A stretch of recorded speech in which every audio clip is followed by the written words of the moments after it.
জয় জয় মা দুর্গা। আমরা পরিবারের সবাই মিলে চলে গেছিলাম আজকে কৈলাসরের নিকটস্থ রাঙ্গাপুটির 14 দেবতার মেলাতে। আমরা গেছিলাম কুমারঘাট থেকে। রাস্তার দৃশ্যগুলি খুবই মনোরম, খুবই সুন্দর রাস্তা।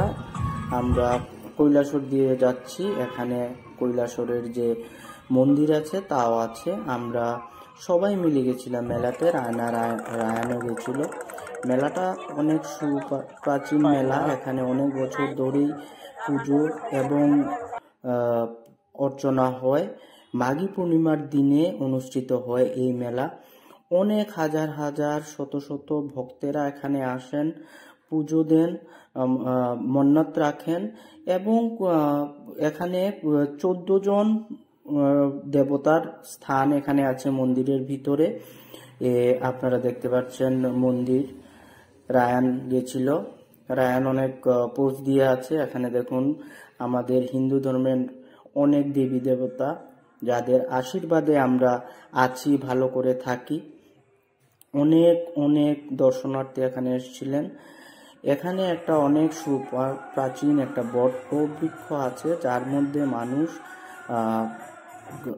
নিজের মানসা রাখেন। এখানে ফিতে বেঁধে নিজের মনস্কামনা করে যদি কোনো কিছু চাওয়া যায় ভগবানের কাছে, তখন তা পাওয়া যায়। ভগবান তা আশীর্বাদ রূপে দেন। আমরা ওখানে গেছিলাম, অনেক ভক্তরা এসেছিল। তারপর এখানে একটা লুটের জিনিস আছে। এত দর্শনার্থীদের দেখে আমাদেরও মনে অনেক আনন্দ ছিল। আমরাও ঠাকুরের কাছে অনেক কিছু প্রার্থনা করেছি, বলেছি সবাইকে ভালো রাখার জন্য। তারপর ওখানে গিয়ে আমরা ধূপকাঠি এবং মোমবাতি জ্বালিয়ে দিয়েছি, যা আমাদের হিন্দু ধর্মের একটা বিশাল অঙ্গ।